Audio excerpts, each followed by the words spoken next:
Salut, c'est Antoine, bienvenue sur cette nouvelle vidéo. Aujourd'hui, je te propose de prendre quelques minutes pour qu'on voit ensemble une stratégie gagnante sur les marchés financiers.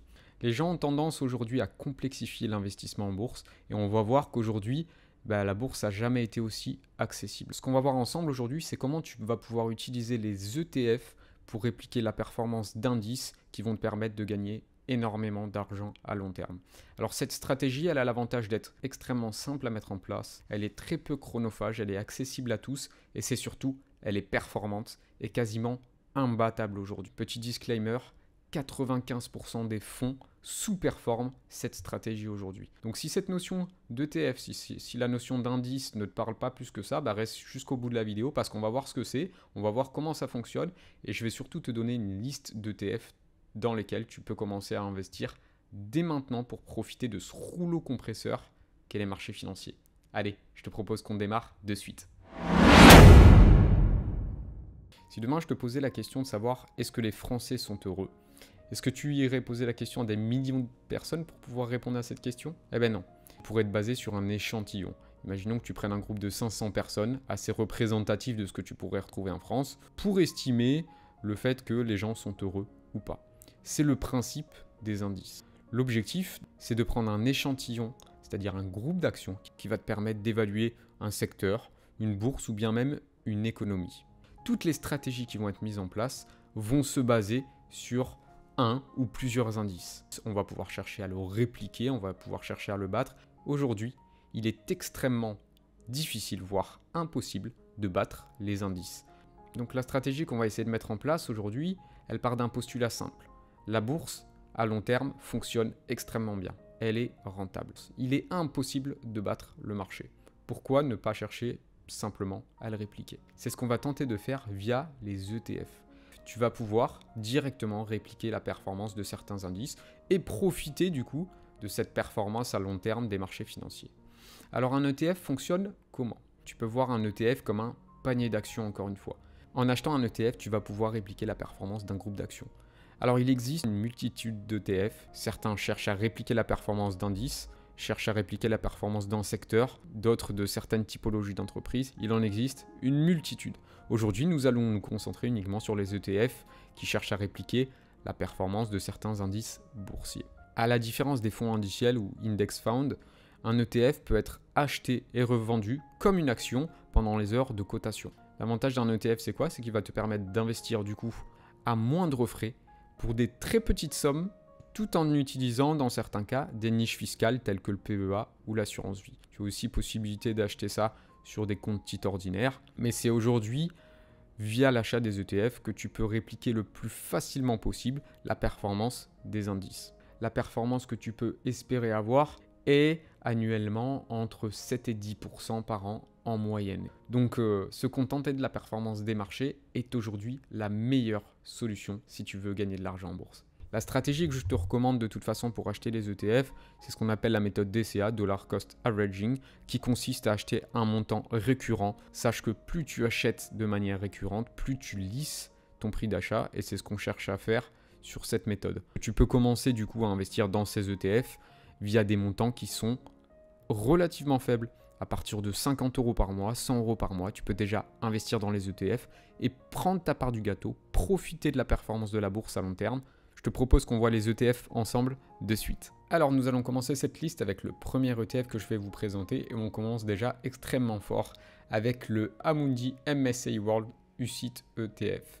L'objectif de cet ETF est simple, répliquer la performance de l'indice de référence qui est le MSA World. C'est un indice qui a été introduit en 1969 et qui sert aujourd'hui de référence quand on parle de bourse mondiale. Il est composé de plus de 1700 entreprises dans 23 pays développés. On y retrouve essentiellement des grosses capitalisations boursières. La capitalisation boursière totale de l'indice dépasse aujourd'hui les 60 000 milliards de dollars.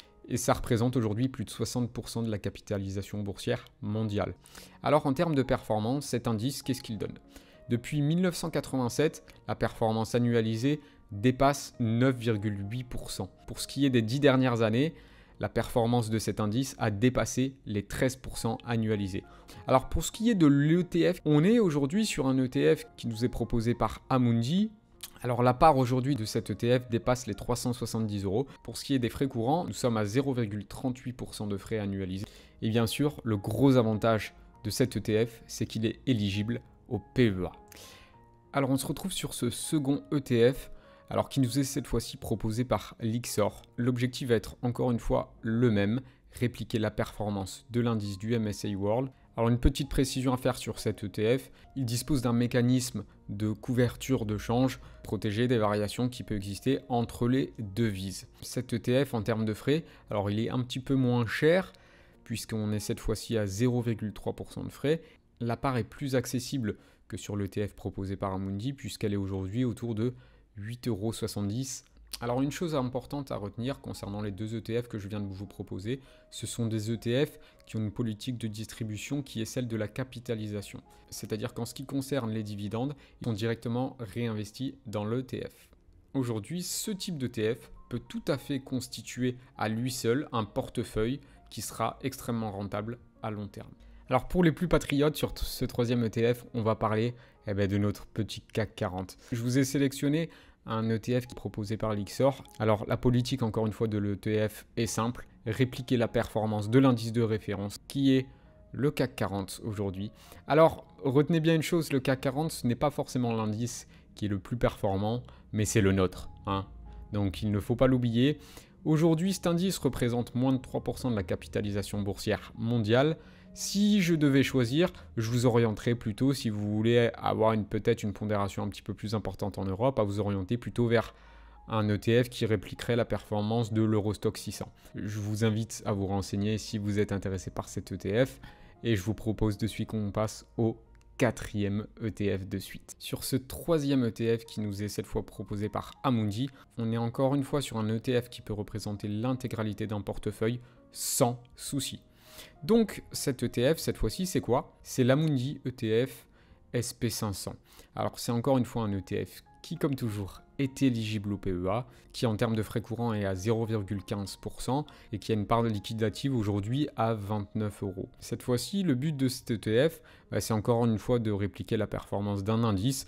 Aujourd'hui, on parle de quel indice? On parle de l'indice du S&P 500. C'est un indice qui est composé des 500 plus grosses capitalisations boursières américaines. Donc c'est un ETF qui est vraiment centré sur les États-Unis, mais qui représente quand même aujourd'hui près de 40% de la capitalisation boursière mondiale. Aujourd'hui, comprenez bien une chose, ces entreprises américaines ont un impact dans le monde entier. Netflix est effectivement une entreprise américaine, mais je suppose probablement que vous avez un compte Netflix aujourd'hui. En termes de politique de distribution des dividendes, les dividendes sont automatiquement réinvestis au fur et à mesure. Donc c'est un ETF qui en termes de performance va avoir une performance extrêmement proche de celle du MSCI World, à savoir que les États-Unis surperforment depuis de nombreuses années. Donc partez du principe que historiquement parlant, vous auriez toujours fait un petit peu mieux avec le S&P 500 qu'avec le MSCI World, mais ce n'est pas dit que ce soit la même chose à l'avenir. Voilà, ceci n'est pas un conseil en investissement, c'est juste de l'information que je veux vous transmettre. Vous en faites absolument ce que vous voulez. Alors le dernier ETF dont je vais vous parler aujourd'hui, c'est un ETF qui nous est encore une fois proposé par Lyxor. Donc c'est un ETF qui a pour objectif de répliquer la performance d'un indice. Cette fois-ci, on parle de l'indice du Nasdaq 100. Alors le Nasdaq 100, c'est un indice composé des 100 plus grandes entreprises américaines hors secteur financier. Cette fois-ci, sur cet indice, on va avoir vraiment une part prépondérante du secteur de la technologie de l'information, sachant que c'est un secteur qui a surperformé ces dernières années.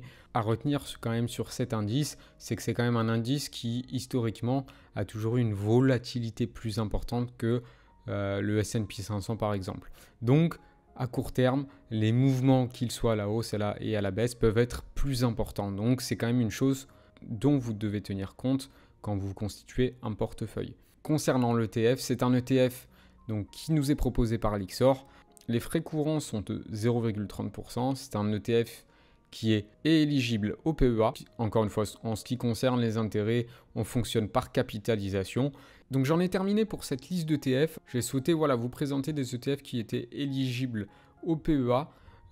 Pourquoi? Parce que cette niche fiscale est vraiment super intéressante pour les investisseurs français aujourd'hui. Pour ce qui est du MSCI World et du S&P 500, n'oubliez pas que d'un point de vue bancaire, effectivement, ça va être considéré comme des ETF qui sont risqués parce que composés uniquement d'actions aujourd'hui. Par contre, Quand vous regardez les statistiques, c'est simple, hein, en restant investi assez longtemps sur ce type d'ETF, non seulement vous êtes sûr de gagner de l'argent, mais vous êtes sûr d'en gagner beaucoup. Pensez-y encore une fois. J'espère que cette vidéo elle vous aura servi. Si les informations que je vous ai données elles vous ont plu, n'hésitez pas à vous abonner, à lâcher un commentaire, à partager la vidéo. Ça me fait super plaisir et on se retrouve de toute façon bientôt pour une nouvelle vidéo. Allez, je vous dis à bientôt.